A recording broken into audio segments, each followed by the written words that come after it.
Pranam at the lotus feet of the Divine Mother. Karunamai Ma, Param Prabhu Sri Aurobindo, उपस्थित समस्त मातृ संतान आमे माने श्री अरविंद जोगधारा भितर को प्रवेश कले गोटे कथा आमे जानिचु से सबुठ गुरुत्वपूर्ण दिगटी है चैत्य आविष्कार कारण ये चैत्य सत्ता आम मानकर जीवन दायित्व नब आम शिक्षार दायित्व नब आमको पूर्णता प्रदान कर आमको रूपांतर साहाय्य कर भगवान सहित सीधा सड़क संपर्कित कर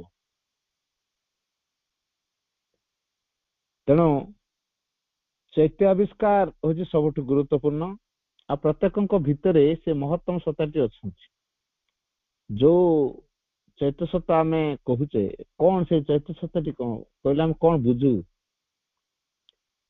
व्यक्ति सत्तार यही हूँ सृजनशील रहस्य गोटे कथा मन रखा चैत्य सत्ता हूँ व्यक्ति सत्तार यह हूँ सृजन रहस्य समस्त सृष्टिर परम उत्संक भितर जो अगणित संभावना सब अच्छी सुप्त भाव रही ता भितर गोटाए धारा निजक देश काल भितर निक्षिप्त करिछि एवं एक अद्वितीय विश्व चैतन्यर सहायतार ए धारा रूप निये एक व्यक्तिगत व्यक्ति सत्तार अंतर्निहित सत्य हुए बा नियम भाव से कार्य करे एवं क्रमशः धीरे धीरे विकासशील हुई बा अभिवृद्धि हुई या हे उठी तार चैत्य पुरुष बा अंतरात्मा कथा आउ थे कहूँ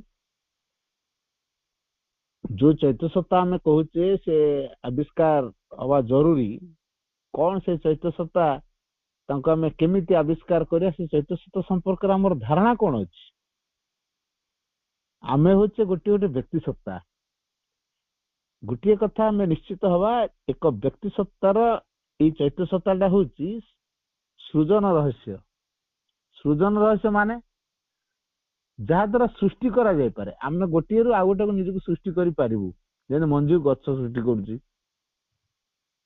पुणी गछ फूल सृष्टि करूची पुणी फल सृष्टि करूची पत्र सृष्टि होउची एमति केते केते कथा गछ भितर होउची सेमति आमे होचे गोटे गोटे व्यक्ति सत्ता एवं ए व्यक्ति सत्तार ए चैत्य सत्ता होची सृजन रहस्य जहा को माध्यम करी जा जरिया रे बा जार प्रभाव रे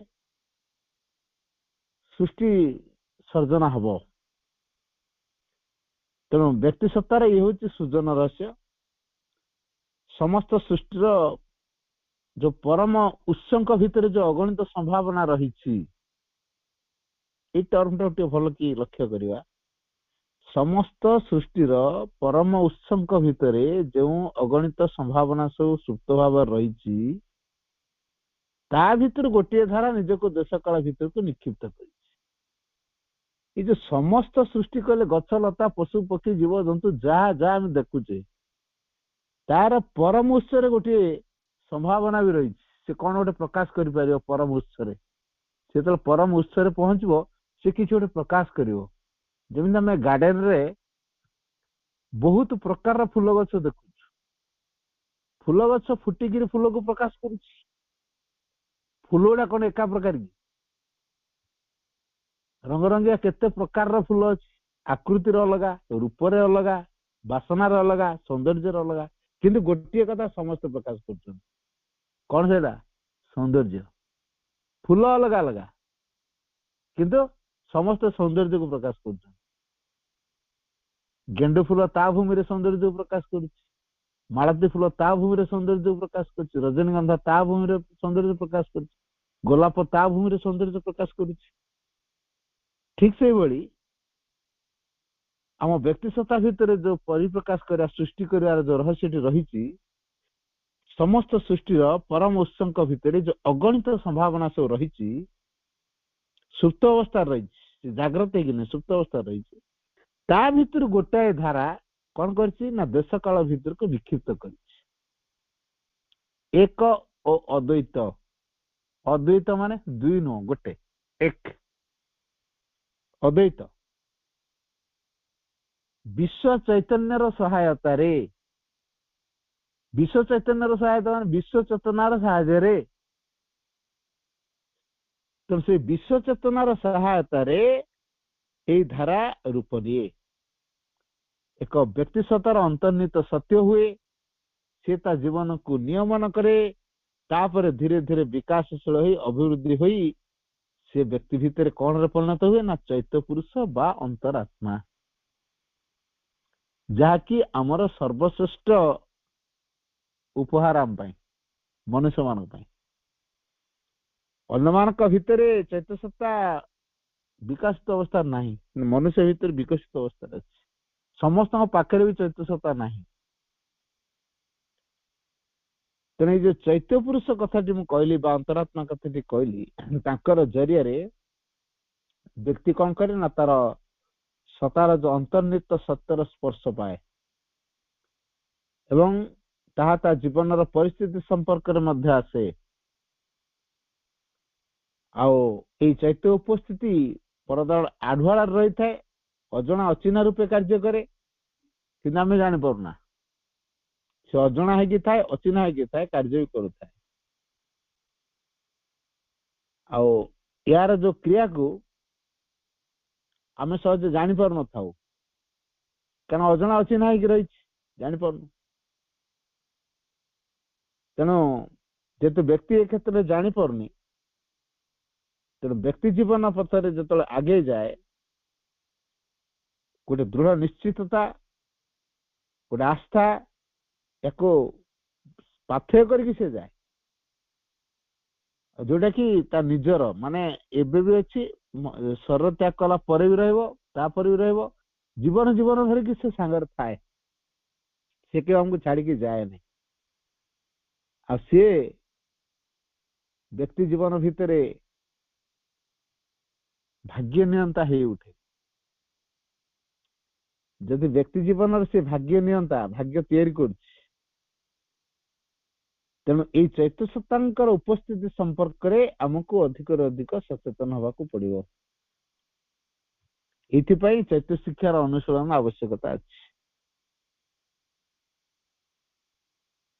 ତେଣୁ ଆଜି ପର୍ଯ୍ୟନ୍ତ ଏଇ ଚୈତ୍ୟ ପୁରୁଷର ଆବିଷ୍କାର ଏବଂ ତା ସାଙ୍ଗରେ ଏକତ୍ବ ସ୍ଥାପନ ସହଜଲବ୍ଧ ହେଇନି, ସହଜରେ ଲାଭ କରାଯାଇ ପାରିନି। ବା ଆମେ ଯୋଉ ତଥାକଥିତ ଶିକ୍ଷା ଭିତରକୁ ଆସିଛୁ, ସ୍କୁଲ ମାନଙ୍କରେ, କଲେଜ ମାନଙ୍କରେ ଯୋଉ ପଢିଛୁ, ୟା ସମ୍ପର୍କେ କେହି ଗୁରୁତ୍ୱ ଦେଇନାହାନ୍ତି, ସ୍ୱୀକୃତି ମଧ୍ୟ ଦେଇନି ଶିକ୍ଷା। ଆମର ବର୍ତ୍ତମାନ ତଥାକଥିତ ଶିକ୍ଷା ଏଇ ଚୈତ୍ୟ ଆବିଷ୍କାରକୁ ସ୍ୱୀକୃତି ଦେଉନି। ତେଣୁ ଯେହେତୁ ସ୍ୱୀକୃତି ଦଉନି, କିନ୍ତୁ ଭିତରେ ସେଇଟା ସମସ୍ତଙ୍କର ଅଛି। ସିଏ ହଉଛି ଜୀବନର ଦାୟିତ୍ୱ ନେଇପାରେ, ସେ ଶିକ୍ଷାର ଦାୟିତ୍ୱ ନେଇପାରେ। ଆଉ ଏଇଟା ହଉଛି ଆମ ଭିତରର ସତ୍ୟ, ଯିଏ ହଉଛି ସ୍ୱତନ୍ତ୍ର, ଯାହା ଦ୍ୱାରା ଜୀବନର ମୂଲ୍ୟ ବଢିଯାଏ। ଏବଂ ଯୋଉମାନେ ସେଇ ଭିତର ସହିତ ଟିକେ ମାତ୍ରାରେ ସମ୍ପର୍କିତ ହେଇଥାନ୍ତି, ଝଲକ ପାଇଥାନ୍ତି, ସେମାନେ କୌଣସି ଗୁରୁଙ୍କ ମାଧ୍ୟମରେ ହଉ ବା କୌଣସି ଏକ ଗ୍ରନ୍ଥ ମାଧ୍ୟମରେ ହଉ, କୌଣସି ନା କୌଣସି ଉପାୟରେ ସେମାନେ ସାହାଯ୍ୟ ପାଇଥାନ୍ତି ଆଉ ଉଦ୍ୟମ ବି କରନ୍ତି କେମିତି ତାକୁ ସାମ୍ନାକୁ ଆଣିବା ଏବଂ ସେଇ ଅନୁସାରେ ଜୀବନକୁ ସଂଗଠିତ କରିବା। ଯିଏ ଭିତରେ ରହିଯାଇଛି ତାକୁ ବାହାରକୁ ଅଣାଯିବ। ଯୋଉ ଅନ୍ତରାତ୍ମା ବା ଚୈତ୍ୟ ସତ୍ତା କଥା ଆମେ କହୁଛେ, ସେ ଭିତରେ ରହିଯାଇଛନ୍ତି, ତାଙ୍କୁ ଆମେ ବାହାରକୁ ଆଣିବା। ସେଥିପାଇଁ ଆମର ଡେ ଟୁ ଡେ ଲାଇଫରେ ଆମକୁ କଣ ସବୁ କରିବାକୁ ପଡିବ, ଯୋଉଟା ସବୁଠୁ ଗୁରୁତ୍ୱପୂର୍ଣ୍ଣ କଥା, ଯାହାକୁ ଆମେ କେବେ ଭୁଲିବା କଥା ନୁହେଁ, ସେଇଟା ହଉଛି ଫାଷ୍ଟ ହେଲା ମନ ଦ୍ୱାରା ଆଧ୍ୟାତ୍ମିକ ବିଷୟବସ୍ତୁକୁ ବିଚାର କରିବା ନାହିଁ। ଅସମ୍ଭବ, ମନ ଦ୍ୱାରା ସମ୍ଭବ ନୁହେଁ। ଆଉ ଆମେ ମନକୁ ଏକ୍ସରସାଇଜ କରୁଛୁ ଭଗବାନଙ୍କୁ ବୁଝିବା ପାଇଁ, ଆଧ୍ୟାତ୍ମିକ ବିଷୟକୁ ବୁଝିବା ପାଇଁ, ଏଇଟା ସମ୍ଭବ ନୁହଁ। ଯୋଉମାନେ ବିଭିନ୍ନ ଯୋଗୀ ମହାପୁରୁଷ ସବୁ ଜନ୍ମ ହେଇଛନ୍ତି ଭାରତ ବର୍ଷରେ, ଯୋଉ ଯୋଗ ସାଧନା ସମ୍ପର୍କରେ ଯୋଉମାନେ ସବୁ ଲେଖିଛନ୍ତି ବା ସମସ୍ତେ ସେ ଗୋଟେ କଥା କହୁଛନ୍ତି ଯେ ଯାହାକୁ ଆମକୁ ସ୍ୱୀକାର କରିବାକୁ ପଡେ। ଆଉ ଏ କଥାଟା ଖୁବ ବେଶୀ ଲୋକ ଏ କରିନାହାନ୍ତି, ଅଳ୍ପ ଲୋକ ତାକୁ ସ୍ୱୀକାର କରିଛନ୍ତି, କାର୍ଯ୍ୟରେ ପରିଣତ କରିଛନ୍ତି। ଆଉ ଯୋଉମାନେ କାର୍ଯ୍ୟରେ ପ୍ରୟୋଗ କରିଛନ୍ତି ସେମାନେ ଅଗ୍ରସର ହେଇଛନ୍ତି। ତେଣୁ ସମସ୍ତ ପ୍ରକାର ମାନସିକ ବିଚାର, ମାନସିକ କ୍ରିୟା ପ୍ରତିକ୍ରିୟା ଓ ମତାମତ ଆଦିରୁ ଆମକୁ ବିରତ ରହିବା ଏକାନ୍ତ ଅପରିହାର୍ଯ୍ୟ। ଗୋଟିଏ କଥା, ଯଦି ଯୋଗ ପଥରେ ଅଗ୍ରସର ହେବାକୁ ଆମେ ଚାହୁଁଛୁ, ତାହେଲେ ସମସ୍ତ ପ୍ରକାର ମାନସିକ ବିଚାର, ମାନସିକ କ୍ରିୟା ପ୍ରତିକ୍ରିୟା ଓ ମତାମତ ଆଦିରୁ ଆମକୁ ବିରତ ରହିବା ଏକାନ୍ତ ଅପରିହାର୍ଯ୍ୟ। ଏଇଟା ହଉଛି ସବୁଠୁ ଗୁରୁତ୍ୱପୂର୍ଣ୍ଣ ଦିଗ। ଆଉ ଆମେ ୟାକୁ ଅବହେଳା କଲେ ଚଳିବ। ଫାଷ୍ଟ ହେଲା, ମନ ଦ୍ୱାରା ଆଧ୍ୟାତ୍ମିକ ବିଷୟକୁ ବିଚାର କରିବା, ଏଇଟା ସମ୍ପୂର୍ଣ୍ଣ ଅସମ୍ଭବ। ଯୁଗ ପଥରେ ଯଦି ଆମେ ଅଗ୍ରସର ହେବାକୁ ଚାହୁଁଛୁ, ତାହେଲେ ସମସ୍ତ ପ୍ରକାର ମାନସିକ ବିଚାର, ମାନସିକ କ୍ରିୟା ପ୍ରତିକ୍ରିୟା ଓ ମତାମତ ଆଦିରୁ ଆମକୁ ବିରତ ରହିବା ଏକାନ୍ତ ଅପରିହାର୍ଯ୍ୟ। ଫାଷ୍ଟ। ଦ୍ୱିତୀୟ କଥାରେ କୁହାହଉଛି, ନିଜର ବ୍ୟକ୍ତିଗତ ସୁଖ ସନ୍ତୋଷ ଆରାମ ଉପଭୋଗ ଏଥି ନିମନ୍ତେ ଆମେ କୌଣସି ପ୍ରକାର ଇଚ୍ଛା ରଖିବା ନାହିଁ କି ଉଦ୍ୟମ ମଧ୍ୟ କରିବା ନାହିଁ। ସେ ସବୁ ଉଦ୍ୟମକୁ ବର୍ଜନ କରିବା। ଏଟା ଗୁରୁତ୍ୱପୂର୍ଣ୍ଣ କଥାଟେ, କାରଣ ୟା ଦ୍ୱାରା ଆମେ ସଂକୀର୍ଣ୍ଣ ହେଇଯାଉ, ସୀମିତ ହେଇଯାଉ। ତେଣୁ ବ୍ୟକ୍ତିଗତ ସୁଖ ସନ୍ତୋଷ ଆରାମ ପାଇଁ କୌଣସି କାର୍ଯ୍ୟ କରିବା ନାହିଁ। ସମସ୍ତ ପ୍ରକାର ଇଚ୍ଛା ଏବଂ ଉଦ୍ୟମକୁ ଆମେ ବର୍ଜନ କରିବା। ଅଗ୍ରଗତି ପାଇଁ ଏକ ଜ୍ୱଳନ୍ତ ଅଗ୍ନିଶିଖା ହେଉଥିବା ଆମ ଜୀବନରେ ଯାହା କିଛି ଆସୁଛି। ତୃତୀୟ କଥା ହଉଛି ଏଇଟା, whatever comes to you, take it as an aid for progress. Never complain, be a burning fire progress. Be a burning fire for progress. ଅର୍ଥାତ୍ ଜୀବନରେ ଯାହା କିଛି ଆସୁଛି ଆମେ ତାକୁ ଆମ ଅଗ୍ରଗତିର ସହାୟକ ରୂପେ ଗ୍ରହଣ କରିବା, କେବେ ଆପତ୍ତି କରିବା ନାହିଁ। ଅଗ୍ରଗତିରେ ଏକ ଜ୍ୱଳନ୍ତ ଅଗ୍ନିଶିଖା ହେଇଉଠିବା ଇ ସହଜ କଥା ନୁହେଁ। ଏଇ କଥାଟି କାମ କରିବାକୁ ପଡେ। ଏଟା ହେଲା ତୃତୀୟ କଥା।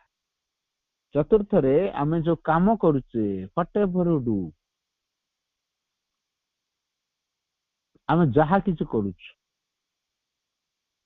ତେଣୁ whatever ଆମେ whatever may be, ଆମ କର୍ମଟା ଯାହା କିଛି ହଉ ନା, take pleasure whatever you do। ତମେ ଯାହା କରୁଛ ତା ଭିତରେ ଆନନ୍ଦ ଅଛି। Never do anything for the sake of pleasure. ଆନନ୍ଦ ସକାଶେ କୌଣସି କାର୍ଯ୍ୟ କର ନାହିଁ ବା ତୃପ୍ତି ପାଇଁ କୌଣସି କାମ କରୁନି। ଆମେ ପ୍ରତ୍ୟେକ କାର୍ଯ୍ୟରେ ତୃପ୍ତି ପାଇବାକୁ ଚେଷ୍ଟା କରିବା, କିନ୍ତୁ ତୃପ୍ତି ପାଇଁ କୌଣସି କାମ କରିବା ନାହିଁ। ଏଟା ତାପର କଥା, ଚତୁର୍ଥ କଥା। ପଞ୍ଚମ କଥାରେ, କେବେ ବି ଉତ୍ତେଜିତ, ଭୀତ ବା ବିଚଳିତ ହବା ନାହିଁ। କେତେଟା କଥା କହିଲି? କେବେ ବି ଉତ୍ତେଜିତ, ଭୀତ ବା ବିଚଳିତ ହବା ନାହିଁ। ଯାହା ଆସୁନା କାହିଁକି, କୌଣସି ଅବସ୍ଥାରେ, କୌଣସି ବିଷୟରେ ଆମକୁ ଶାନ୍ତ ରହିବାକୁ ପଡିବ। ମା ବି ଲେଖିଛନ୍ତି, ଯଦି ତମେ ପ୍ରକୃତିରେ ଭଗବାନ ଭଲ ପାଅ, ତ ଶାନ୍ତ ଓ ନୀରବ ରହିବାର ପ୍ରମାଣ ଦିଅ। କାରଣ ସେ ସବୁ ପରିସ୍ଥିତି ଆସିଛି, ତା ପଶ୍ଚାତରେ କିଛି ମହତ ଉଦ୍ଦେଶ୍ୟ ରଖିକି ଆସିଛି, କିଛି କୃପା ଗୋଟେ ଅଛି କାର୍ଯ୍ୟକାରୀ ହେବା ପାଇଁ, ଯୋଉଥିରେ ଆମର ପରିବର୍ତ୍ତନ ହବ, ଆମେ ଅଗ୍ରଗତି କରିବା, କିଛି ଶିକ୍ଷା ପାଇବା, ଉପଲବ୍ଧି କିଛି ନବା, ଅଭିଜ୍ଞତା ଅର୍ଜନ କରିବା, ଅନୁଭୂତି ନବା। ଏସବୁ ଅଛି ପଶ୍ଚାତରେ, ପରିସ୍ଥିତିର ପଶ୍ଚାତରେ। ଆମେ ହଠାତ୍ ରିମାର୍କ ଦେଇଦେବାନି, ବିଚଳିତ ହବାନି। ଭଗବାନ ଅଡୁଆ କରିଦେଲେ, ଭଗବାନ ନିଷ୍ଠୁର ହେଇଗଲେ, ଭଗବାନ ଶୁଣିଲେନି, କେମିତିଆ ଭଗବାନ ଇଏ, କଣ ଏତେ କଷ୍ଟ ଦଉଛନ୍ତି, ଭଗବାନ ଖାଲି ଅଭିଯୋଗ ଅଭିଯୋଗ ଅଭିଯୋଗ, ନା ଏସବୁ। ତେଣୁ କୌଣସି ପରିସ୍ଥିତିରେ ଆମେ ବିଚଳିତ ହବା ନାହିଁ, ଭୀତ, କୌଣସି ପ୍ରକାର ଭୟଭ୍ରାନ୍ତିକୁ ମଧ୍ୟ ସ୍ଥାନ ଦେବା ନାହିଁ, କିମ୍ବା ଉତ୍ତେଜିତ ହବା ନାହିଁ, ଶାନ୍ତ ରହିବା।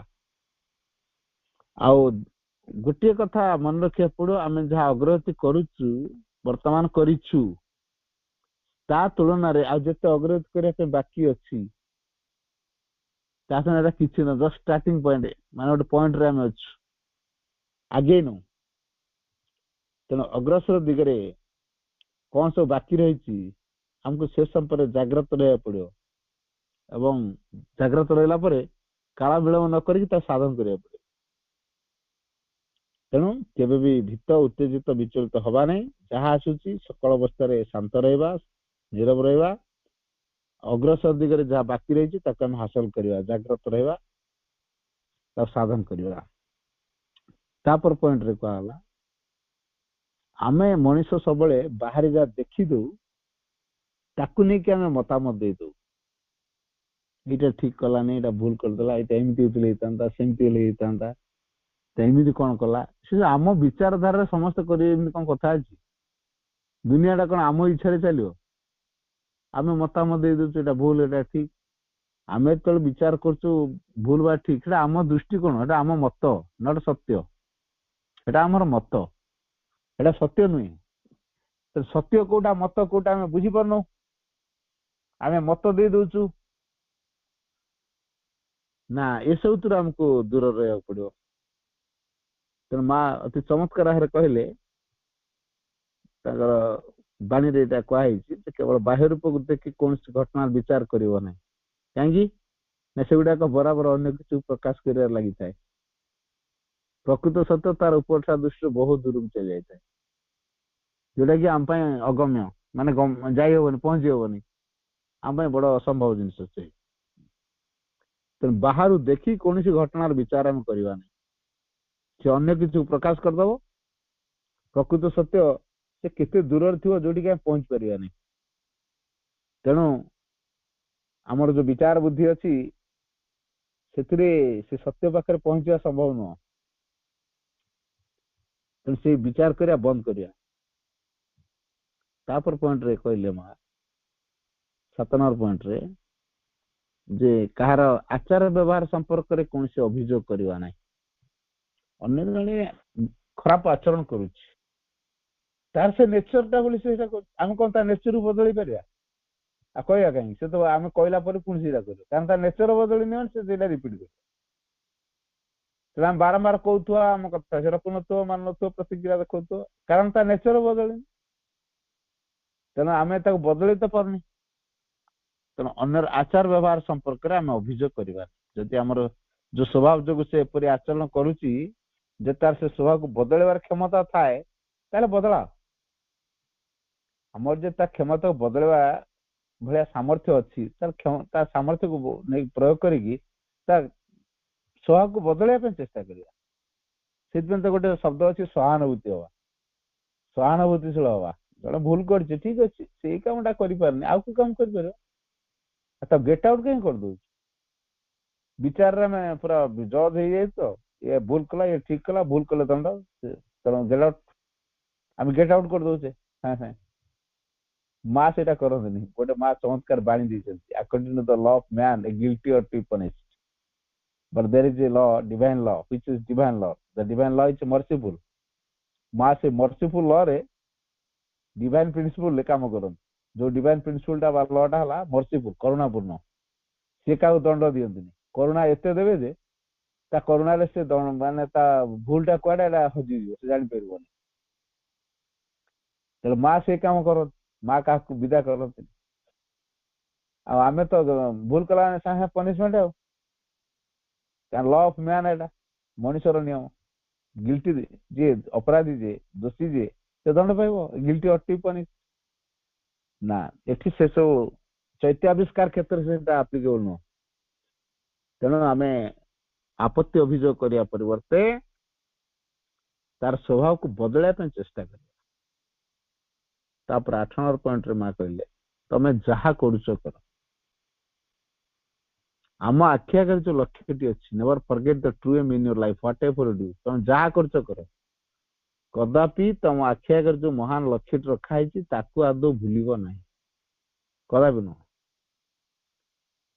କାରଣ ଏଇ ଯୋଉ ମହାନ ଆବିଷ୍କାର ପଥରେ ଛୋଟ ବା ବଡ ଏମିତି କିଛି ନାହିଁ। ସେ ଛୋଟିଆ କାମ, ଏଟା ବଡ କାମ ନା, ଘାସ ଉପଡା କାମଟା ବି ବଡ କାମ ହେଇଯିବ ଯଦି ସାଧନାର ଭାବରେ ନିଆଯାଏ। ଆଉ ଜଣେ ଅଫିସ ଏସି ଭିତରେ ବସିକି ଅଫିସରେ ଅର୍ଡର କରୁଥିବ, ଫୋନ କରୁଥିବ, ଅର୍ଡର ପାସ୍ କରୁଥିବ, କଲେକ୍ଟର ହେଇଥିବ କି ଆଉ ବଡ ଅଫିସର ଗୋଟେ ହେଇଥିବ, ଆମର ତା କାମଟା ବହୁତ ବଡ ନା। ସାଧନାର ଭାବ ଯଦି ନାହିଁ, ସେ କାମ ଜିରୋ ହେଇଯିବ। ଘାସ ଉପଡା କାମକୁ ଯଦି ସାଧନା ରୂପରେ ନିଆଯାଇଛି, ସେ ମହାନ ହେଇଯିବ। ତେଣୁ କୋଉଟା ଛୋଟ କୋଉଟା ବଡ ବୋଲି କହିବା। ତେଣୁ ସବୁଗୁଡ଼ିକୁ ଆମେ ସମାନ ଭାବରେ ଗୁରୁତ୍ୱ ଦେବା ଏବଂ ସେ ଦିଗରେ ସାଫଲ୍ୟତାକୁ ତ୍ୱରାନ୍ୱିତ କରିବା ସେ ସହାୟକ ହୁଅନ୍ତି କିମ୍ବା ବିଳମ୍ବ ବି ଘଟାନ୍ତି। କଥା ଏମିତି ହେଇପାରେ, ତୁରନ୍ତ ସଫଳତା ମିଳିପାରେ, ନ ମିଳିପାରେ, ବ୍ୟସ୍ତ ହେବାର କିଛି ନାହିଁ। କିନ୍ତୁ ସବୁ କାର୍ଯ୍ୟକୁ ମହତ୍ଵ ଦେବା, ଗୁରୁତ୍ୱ ଦେବା, ମହତ୍ଵ ରଖିବା। ମହତ୍ଵ ନଦେଲେ ସେ ଆମ ପାଇଁ ମହାନ ହେଇପାରିବନି। ତେଣୁ ପ୍ରତ୍ୟେକ କାର୍ଯ୍ୟ ଆମ ପାଇଁ ମହତ୍ୱପୂର୍ଣ୍ଣ, କାରଣ କାର୍ଯ୍ୟ ମାଧ୍ୟମରେ ଆମର ସାଧନା ହବ। ସେ ମହାନ ଆବିଷ୍କାର ଯୋଉ ଅଛି, ଭଗବାନଙ୍କୁ ଆବିଷ୍କାର করে ସେଇଟା ସମ୍ଭବ ହବ।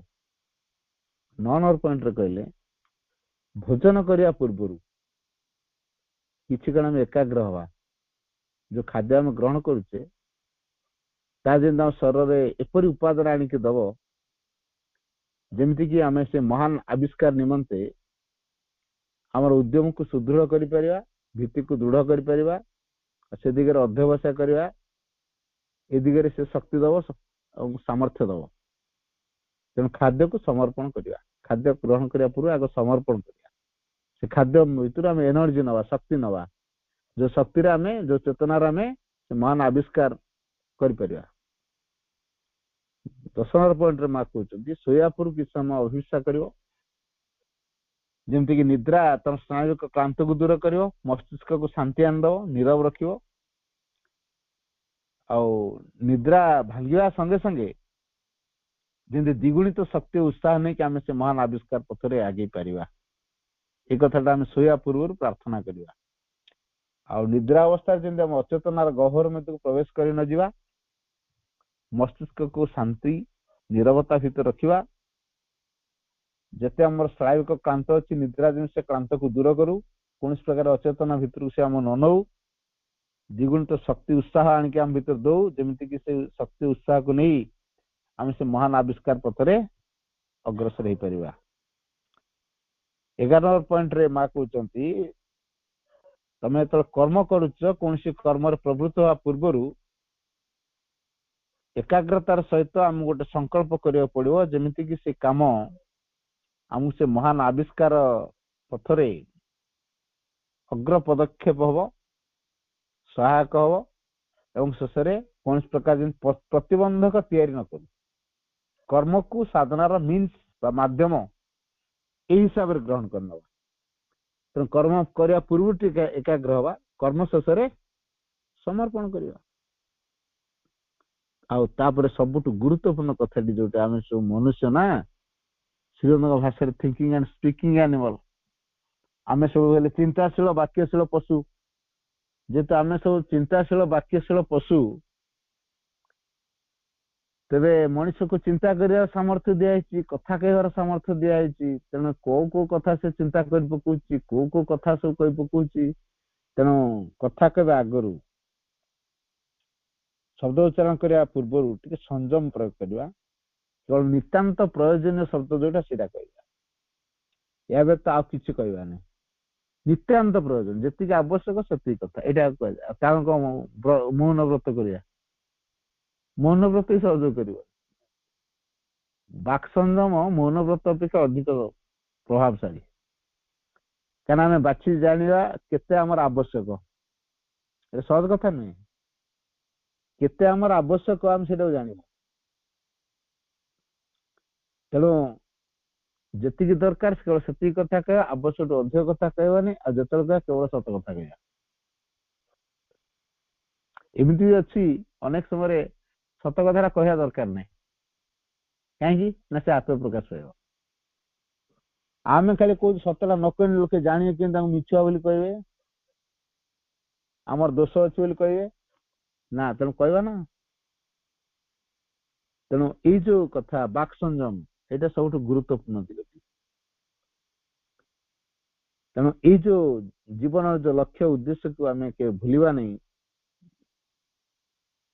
ଏବଂ ଆମର ଯୋଉ ମହାନ ଆବିଷ୍କାର ଅଛି, ସେଥିପାଇଁ ଗୋଟେ ସଂକଳ୍ପ ଦରକାର, ଧୈର୍ଯ୍ୟ ଦରକାର, ବିଶ୍ୱାସ ବି ଦରକାର।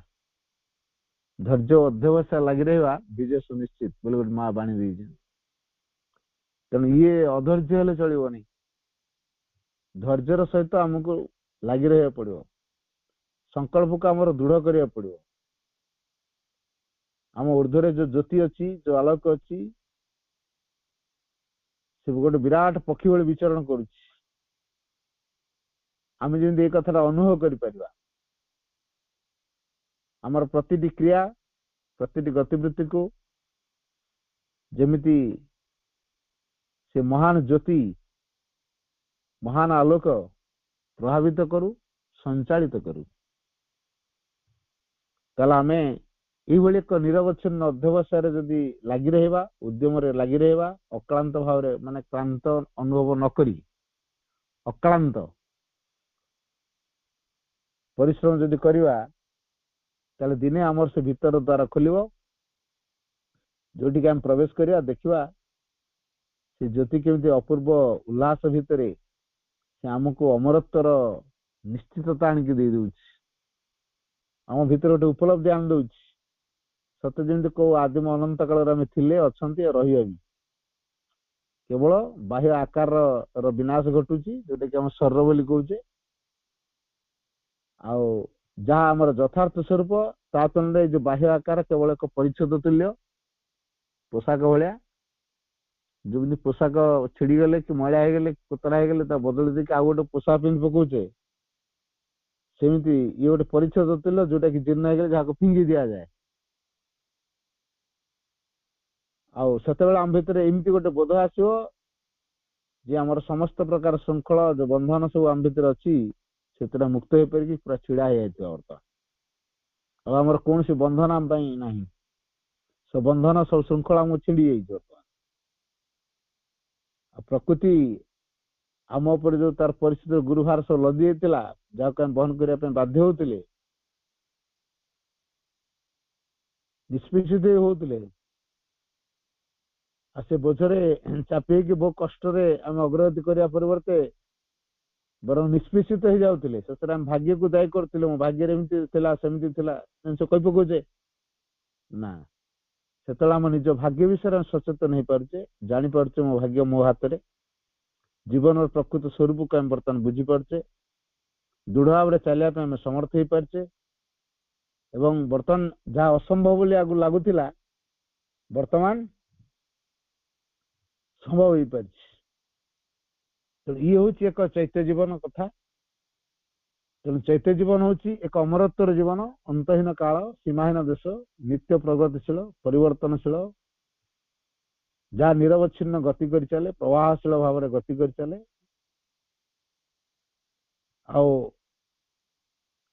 ଏଇ ଯୋଉ ଚୈତ୍ୟ ପରେ ଆମର ଆଧ୍ୟାତ୍ମିକ କଥା ଯୋଉ ଆସୁଛି, ଚୈତ୍ୟର ପ୍ରଭାବରେ ଆସିଲେ ଯାକେ ଆମେ ଆଧ୍ୟାତ୍ମିକ ଚେତନାକୁ ଉପଲବ୍ଧି କରିପାରିବା, ଯାହା ଅନନ୍ତ ଶାଶ୍ୱତ, ତାଙ୍କ ସହିତ ଏକ ହେବା ପାଇଁ ଏବଂ ସ୍ଥାନ କାଳକୁ ଆମେ ଅତିକ୍ରମ କରିଯିବା ପାଇଁ, ସୃଷ୍ଟିର ବାହାରେ ନିଜକୁ ନିକ୍ଷିପ୍ତ କରିବା ପାଇଁ, ଅର୍ଥାତ୍ ବିଶ୍ୱ ଚୈତନ୍ୟ ମଧ୍ୟକୁ ପ୍ରବେଶ କରିବା ପାଇଁ, ନିଜର ଚୈତ୍ୟ ପୁରୁଷ ସମ୍ପର୍କରେ ସମ୍ପୂର୍ଣ୍ଣ ରୂପେ ସଚେତନ ହେବା ପାଇଁ, ଚୈତ୍ୟ ଜୀବନ ଯାପନ କରିବା ପାଇଁ ଏବଂ ସମ୍ପୂର୍ଣ୍ଣ ରୂପେ ସ୍ୱାର୍ଥପରାୟଣତାକୁ ଲୋପ କରି ଆଧ୍ୟାତ୍ମିକ ଜୀବନ ଯାପନ କରିବାକୁ ହେଲେ ଆମକୁ ସମ୍ପୂର୍ଣ୍ଣ ଶୂନ୍ୟ ସ୍ୱାର୍ଥ ଅର୍ଥାତ୍ ଅହଂଶୂନ୍ୟ ହେବାକୁ ପଡିବ। ଆଉ ଚୈତ୍ୟ ଜୀବନ ଯାପନ କରିବାକୁ ହେଲେ ଆମକୁ ସମସ୍ତ ପ୍ରକାର ସ୍ୱାର୍ଥପରତାକୁ ଲୋପ କରିବାକୁ ପଡିବ। ତେଣୁ ଆମେ ଯଦି ଚୈତ୍ୟ ଜୀବନ ବଞ୍ଚିବାକୁ ଚାହୁଁଛୁ ତାହେଲେ ଆମେ ସମ୍ପୂର୍ଣ୍ଣ ରୂପେ ସ୍ୱାର୍ଥକୁ ତ୍ୟାଗ କରିବାକୁ ପଡିବ, ସମ୍ପୂର୍ଣ୍ଣ ରୂପେ, କୌଣସି ପ୍ରକାର ସ୍ୱାର୍ଥ ରହିବନି। ତେଣୁ ଚୈତ୍ୟ ଜୀବନ ଯାପନ କରିବାକୁ ହେଲେ ଆମ ଭିତରେ ସମସ୍ତ ପ୍ରକାର ସ୍ୱାର୍ଥ ପରିଣତକୁ ଲୋପ କରିବାକୁ ପଡିବ ଏବଂ ଆଧ୍ୟାତ୍ମିକ ଜୀବନ ଯାପନ ଯଦି ଆମେ କରିବାକୁ ଚାହୁଁଛୁ ତାହେଲେ ଆମକୁ ସମ୍ପୂର୍ଣ୍ଣ ଶୂନ୍ୟ ସ୍ୱାର୍ଥ ଅର୍ଥାତ୍ ଅହଂଶୂନ୍ୟ ହବାକୁ ପଡିବ। ଯଦି ଏଇଭଳି ଏକ ପ୍ରୟାସରେ ଆମେ ଲାଗି ରହିବା, ଦିନେ ଆମର ଭିତର ସେ ଦ୍ୱାର ଖୋଲିବ, ଆମେ ନିଜକୁ ଅତିକ୍ରମ କରିପାରିବା, ଜୀବନ ରହସ୍ୟକୁ ବୁଝିପାରିବା ଏବଂ ବିଶ୍ୱ ଚୈତନ୍ୟ ମଧ୍ୟ ଯେତେବେଳେ ଆମେ ପ୍ରବେଶ କରିବା ସେତେବେଳେ ବିଶ୍ୱର ଦୁଃଖ ଆମର ଦୁଃଖ ହେଇଯାଇଥିବ, ଆମେ ପ୍ରସାରିତ ହେଇଯାଇଥିବା। ଚୈତ୍ୟ ଆବିଷ୍କାର ଘଟିଲେ ବା ଚୈତ୍ୟ ଚେତନାର ଉନ୍ମିଳନ ଆମ ଭିତରେ ଘଟିଲେ ଗୋଟେ ପ୍ରସନ୍ନ ଭାବ ଆମ ଭିତରେ ସବୁବେଳେ ବଜାୟ ରହିବ। ଆମେ ଦେବାରେ ଆନନ୍ଦ ନେବା, ଆଗରୁ ଯୋଉ ନେବାରେ ଆନନ୍ଦ ପାଉଥିଲେ ବର୍ତ୍ତମାନ ଆଉ ନେବାର ଆନନ୍ଦ ନାହିଁ, ବର୍ତ୍ତମାନ ଦେବାରେ ଆନନ୍ଦ। ଆଉ ଗୋଟେ ଜିନିଷ ହବ, ଗୋଟେ ଫୋରସାଇଟ୍ ଆସିବ ଯୋଉଟା କି ଆଗୁଆ ଘଟଣା କଣ ଘଟିବାକୁ ଯାଉଛି ଜାଣି ହେଇଯିବ, ଇଣ୍ଟୁସନ ଆମର ସକ୍ରିୟ ହେଇଯିବ, ଫ୍ରଣ୍ଟକୁ ପଳେଇ ଆସିଥିବ, ସେ ଜଣେଇଦବ। ଚୈତ୍ୟ ଜୀବନ ବଞ୍ଚୁଥିବା ବ୍ୟକ୍ତି ଜ୍ଞାନଯୁକ୍ତ, ପ୍ରସାରପୂର୍ଣ୍ଣ, ସେ ମୋଟେ ସଂକୀର୍ଣ୍ଣ ନୁହଁ, ଦେବାରେ ଆନନ୍ଦ, ନିଜ ବିଷୟରେ କେବଳ ଚିନ୍ତା କରେନି, ସମଗ୍ର ସୃଷ୍ଟିର ବିକାଶ ନିମନ୍ତେ ସେ ଅହର୍ନିଶି ପ୍ରାର୍ଥନା ବା ଅଭିପ୍ସା କରି ଚାଲେ। ବିଶ୍ୱର ଦୁଃଖ ତାର ଦୁଃଖ ହେଇଯାଏ, ସେ ବିଶ୍ୱର ଏକ ପାର୍ଟ ବୋଲି ଅନୁଭବ କରେ। ତେଣୁ ଯାହା ଆଜି ପୃଥିବୀର ଦୁଃଖ ବୋଲି ଅନୁଭବ ହଉଛି ସେଟା ବିଶ୍ୱର ଏକ ପାର୍ଟ ହେଇକି ରହିଛି। ତେଣୁ ସମସ୍ତଙ୍କ ପାଇଁ ତା ଭିତରୁ ପ୍ରାର୍ଥନା ବାହାରେ, ଅଭିପ୍ସା ଆସେ, ପରମ ଚେତନାକୁ କ୍ରିୟାଶୀଳ କରିବା ପାଇଁ ତା ଭିତରେ ବ୍ୟାକୁଳତା ତିଆରି ହୁଏ ଏବଂ ସେ ସମ୍ପୂର୍ଣ୍ଣ ଭିତରେ ଶାନ୍ତ ନିରବ ହେଇଯାଇଥାଏ, ସରଳତାର ଗୁଣ ତା ଭିତରେ ପରିପ୍ରକାଶ ହୁଏ, ତା ଭିତରେ କେବେ ଛଳନା ବା କପଟତାର ଲେଶ ମାତ୍ର ପ୍ରଭାବ ଦେଖାଯାଏ ନା। ସମ୍ପୂର୍ଣ୍ଣ ଅହଂ ସ୍ୱାର୍ଥ କୁ ସେ ଦୂର କରିପାରେ, ତାପରେ ବିଜୟ ଆଣିପାରେ। କେବେ ଅହଙ୍ଗର ବଶବର୍ତ୍ତୀ ହୁଏ ନା କି ସ୍ୱାର୍ଥର ବଶବର୍ତ୍ତୀ ହୁଏ ନା। ଆଉ ମୋଟାମୋଟି ତାର ସ୍ୱଭାବ ହେଇଯାଏ ଗୋଟେ ଚାଇଲ୍ଡିଶ ନେଚର। ଚାଇଲ୍ଡିଶ ନେଚର ମିନ୍ସ ଶିଶୁ ସୁଲଭ ସ୍ୱଭାବ। ତେଣୁ ଯୋଉ ଶିଶୁ ସୁଲଭ ସ୍ୱଭାବ, ଶିଶୁକୁ ଯେମିତି ଦେଖିଲେ ସବୁବେଳେ ପ୍ରସନ୍ନ ଭାବ ଥାଏ ତାର। ତାର କିଏ ଆପଣା କିଏ ପର, କୋଉଟା ଛୋଟ କୋଉଟା ବଡ, କୋଉଟା ପାପ କୋଉଟା ପୁଣ୍ୟ, ଏଟା କିଛି ଜାଣିନାହିଁ। ତା ପାଖରେ ଛନ୍ଦ କଣ, କପଟ କଣ, ମିଛ କଣ, ଛଳନା କଣ, ଠକାମି କଣ, ଏହା କିଛି ଜାଣିନାହିଁ। ତେଣୁ ଛୋଟିଆ ଛୁଆ ଭାରି ସ୍ପଷ୍ଟବାଦୀ ହେଇଥାଏ। ତେଣୁ ସେ ଚାଇଲ୍ଡିଶ ନେଚର ଆମ ଭିତରେ କ୍ରିୟାଶୀଳ ହୁଏ। ଯଦି ଏଇ ପ୍ରକାର ଏକ ପ୍ରଭାବ ଆମ ଭିତରେ କ୍ରିୟାଶୀଳ ହବ, ତାହେଲେ ଆମେ ନିଶ୍ଚିତ ଭାବରେ ଦିନେ ଏକ ଜୀବନକୁ ଆମର ମହାନ କରିବାରେ ସମର୍ଥ ହେଇପାରିବା। ଆମର ଏଇ ଜୀବନ ଭଗବାନ ପାଇଁ ଯୋଗ୍ୟ ହେଇପାରିବ ଏବଂ ଆମ ଜୀବନ ଆମେ ସାର୍ଥକ କରିପାରିବା। ବନ୍ଦେ ମାତରମ୍।